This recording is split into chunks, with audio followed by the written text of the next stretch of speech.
the ousting of Mubarak. The post-colonial polity in the 50s and the 60s was basically dominated by the question of identity. It was an identity politics-based polity.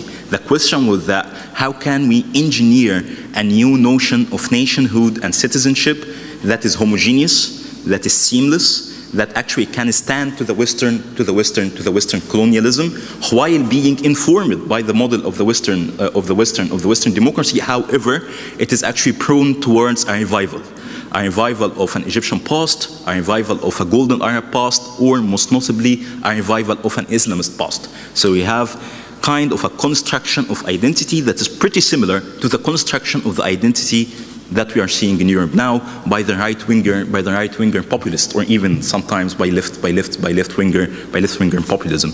Seamless, homogeneous notion of Egyptian people that are defined by their own religion, or that are defined by their own common language, or that are defined simply by ethnicity. And these are the division and the cleavages that actually dominated the polity of Egypt since the 50s till the uprising of 2011, and actually the forces that were up to write the new constitution of the country, they carried over this notion of identity actually, and they colored the process of the constitutional debate with it. To give you an example, there was a constituent assembly that was elected in late and actually in mid 2012 in order to draft a new Egyptian constitution that was supposed to entrench the values and the aspiration of the democratic uprising of 2011. That constituent assembly was dominated by the Islamists, by Muslim Brotherhood and by their allies actually. It has some portion of liberal forces and other nationalist,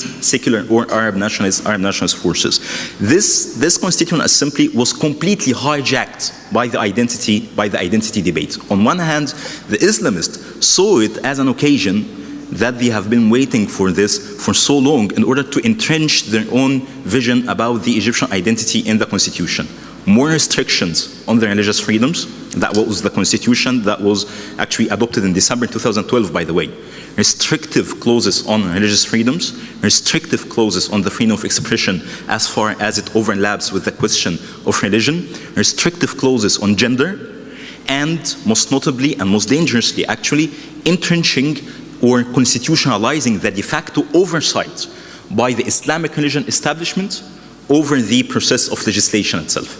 There was a clause in that constitution, December 2012, that entrusts a body that's called the body of the senior religious scholars by a mandate to oversee any legislation that deals with the Islamic Sharia. To give you an idea about the magnitude of the threat, Article number 2